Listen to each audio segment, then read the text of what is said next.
The theater lights dimmed, and a nervous silence spread through the crowd as a thin teenage boy walked slowly onto the stage holding an old, scratched guitar against his chest.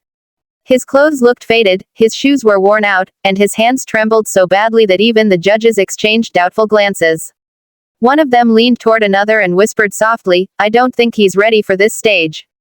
The audience barely clapped. Some people looked down at their phones while others stared at him with pity instead of excitement. But the boy didn't notice any of it. His eyes searched the crowd desperately, as if he was looking for someone who wasn't there anymore. Then he stepped toward the microphone and quietly said, "This song is for my mother. She used to sing it to me when we had nothing." The entire room became still. He closed his eyes, took a shaky breath, and began to play the opening chords of Hotel California. And within seconds, everything changed. The sound that came from him didn't seem possible. His voice carried pain, warmth, heartbreak, and strength all at once. It was raw and emotional, the kind of voice that didn't just entertain people but reached deep into their hearts. The audience slowly lifted their heads. One woman near the front covered her mouth in shock. A judge who had looked bored moments earlier suddenly sat upright. Every note the boy sang sounded like a story of survival. His voice cracked slightly during the chorus, but instead of ruining the performance, it made it even more real. By the time he reached the second verse, nobody in the theater could look away. The boy's name was Daniel Carter, and at only 16 years old, life had already tested him more than most adults. He grew up in a broken neighborhood on the edge of the city where sirens screamed almost every night and families struggled just to survive another week. Daniel lived with his mother Elena in a tiny apartment above an old grocery store. Rain leaked through the ceiling every winter, and the heater barely worked. Some nights they slept wearing jackets because they couldn't afford enough electricity. Yet despite their hardships, Elena always smiled. She believed music could heal even the darkest pain. When Daniel was little, she would sing while washing dishes or cleaning apartments for extra money. Hotel California was her favorite song. She loved the mystery in its lyrics and the sadness hidden inside the melody. Daniel would sit quietly in the corner listening to her voice echo through their small apartment, dreaming about a bigger life somewhere beyond the cracked walls around them. But dreams became harder to hold onto after Elena became sick. At first it was just exhaustion. Then came the coughing, the weakness, and the long hospital visits they couldn't afford. Daniel watched his mother grow thinner every month while medical bills piled across the kitchen table. He started working after school carrying boxes at a local market just to help buy medicine. Some nights he returned home so tired that he collapsed on the floor before even reaching his bed. Yet no matter how exhausted he felt, he still played guitar beside his mother every evening because it was the only thing that made her smile. One night, while rain hammered against the windows, Elena held his hand and whispered, "Promise me something." Daniel nodded immediately. "Don't let life make you angry. Use your pain for something beautiful." He tried not to cry as he promised her he would. 3 months later, she was gone. The funeral was small because they couldn't afford much. Only a few neighbors came. Daniel stood silently beside the grave, unable to process the emptiness swallowing him from inside. After everyone left, he stayed alone for hours staring at the flowers until sunset painted the sky orange. He felt abandoned by the world. Angry. Lost. The apartment felt colder than ever without Elena's singing filling the rooms. For weeks he stopped playing music entirely. His grades dropped. He avoided friends. Teachers tried speaking to him, but he barely answered. One evening he got into a fight with another boy who mocked his old clothes. Daniel returned home bruised and furious, smashing his guitar against the wall before breaking down in tears. It was the same guitar his mother had saved for months to buy him from a pawn shop. That night he sat on the floor surrounded by silence. Then he noticed something sticking out beneath the broken guitar case. It was a folded note written in his mother's handwriting. "If you're reading this, it means life has hurt you again. But music is still inside you, Daniel.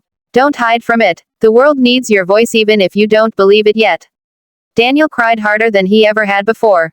The next morning he repaired the guitar himself using glue, tape, and spare strings from an old music shop owner named Mr. Raymond. The old man had once been a musician before arthritis destroyed his hands. He recognized something special in Daniel immediately. "You sing like someone who's lived 100 years, Mr. Raymond told him one afternoon. Daniel shrugged quietly. Maybe pain makes people older. Mr. Raymond became one of the few people who truly supported him. He let Daniel practice in the back room of the shop after hours and taught him how to perform without fear. But fear remained Daniel's biggest enemy. Every time he imagined singing in front of people, he remembered the laughter from school talent shows and the judgment in strangers' eyes. Deep down, he believed nobody wanted to hear someone like him. Poor kids from broken neighborhoods weren't meant for big stages. They were meant to disappear quietly. Then one day Mr. Raymond showed him an advertisement for a televised talent competition. "You should audition," he said. Daniel almost laughed. "People like me don't win shows like that. People like you are exactly why those shows exist." Daniel refused at first, but after days of thinking about his mother's words, he finally agreed. The audition city was nearly 6 hours away, and Daniel barely had enough money for the trip. He worked extra shifts carrying heavy crates until his back ached constantly. Sometimes he skipped meals to save bus fare. The night before leaving, he sat alone in his apartment staring at his mother's photo.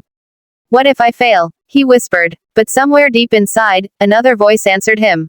"What if you don't?" The morning of the audition, thousands of contestants crowded outside the massive arena.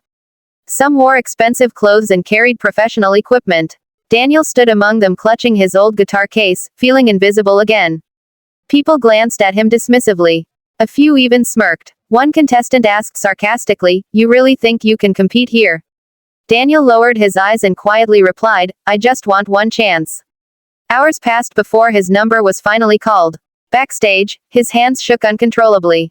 His breathing became uneven. He considered running away more than once. But then he touched the folded note in his pocket from his mother and forced himself forward. When he walked onto the stage, the judges looked uncertain immediately. One judge asked, "What are you singing today?" Daniel swallowed hard. "Hotel California." Another judge raised an eyebrow. "That's a difficult song." "I know. Why choose it?" He looked down briefly before answering, "Because it reminds me of home." The room fell quiet. Then he started playing. From the very first note, something magical happened. The pain in his voice felt genuine because it was genuine. He wasn't pretending to be emotional for applause. Every lyric carried memories of hunger, loneliness, grief, and hope. His performance transformed the song into something deeply personal. The audience stopped breathing. Even the camera crew looked emotional behind their equipment. One judge wiped tears from her eyes during the final chorus. Another whispered, "This kid is unbelievable." When Daniel finished, silence filled the theater for 2 long seconds before the entire audience exploded into applause so loud it shook the walls. People rose to their feet screaming and clapping. Daniel looked stunned. Tears filled his eyes as he stared around the room unable to believe what was happening. The harshest judge leaned forward slowly and said, "In all my years sitting here, I have never heard someone sing with that much honesty." Another judge added, "You didn't just perform a song tonight. You made every person here feel your life." Daniel struggled to speak. "I just wanted my mother to hear me somehow," he whispered. The audience erupted again. His audition video spread across the internet within hours. Millions watched the poor teenage boy whose voice left judges speechless. But fame brought new challenges too. Online critics attacked his appearance, his background, and even his emotional story. Some accused him of using sympathy for attention. The comments hurt deeply. For a moment Daniel wanted to disappear again. But Mr. Raymond reminded him, "The louder your light shines, the more darkness tries to attack it." Daniel kept going. Week after week, he performed with everything he had. He practiced until his fingers bled. He fought panic attacks before live shows. He battled self-doubt constantly. Yet every performance carried the same emotional truth that first stunned the judges. As the competition continued, viewers learned more about his life. Donations began pouring into the neighborhood music shop. Kids from poor families started visiting just to meet him. Parents told Daniel that his story inspired their children to keep dreaming despite hardship. For the first time in his life, Daniel realized his voice mattered beyond music. The final performance arrived faster than expected. Standing backstage under the bright lights, Daniel felt terrified again. Thousands watched inside the arena while millions watched from home. Winning could change his life forever. Losing could send him back to the same struggling apartment with nothing but memories. Then he remembered his mother's words. "Use your pain for something beautiful." Daniel walked onto the stage holding the repaired guitar that once lay broken on his apartment floor. The audience cheered wildly as he smiled nervously. Before singing, he said softly, "No matter where you come from, never believe your story is too small to matter." Then he began to sing. His final performance wasn't perfect technically. A few notes cracked slightly. His hands trembled. But none of that mattered because his heart was fully inside the music. By the end, people throughout the arena were crying openly. Even the judges stood with tears streaming down their faces. When the winner was announced, Daniel covered his mouth in shock hearing his own name echo through the theater. Confetti rained from the ceiling as the crowd roared louder than ever before. But the most powerful moment happened later that night after cameras stopped rolling. Daniel returned alone to his empty apartment carrying the trophy in his hands. He placed it gently beside his mother's photograph. "We did it," he whispered through tears. And somehow, for the first time since losing her, the apartment no longer felt empty.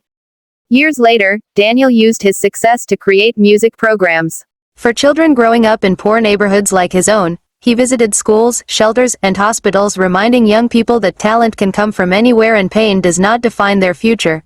Because the world almost ignored a quiet boy with worn shoes and an old guitar.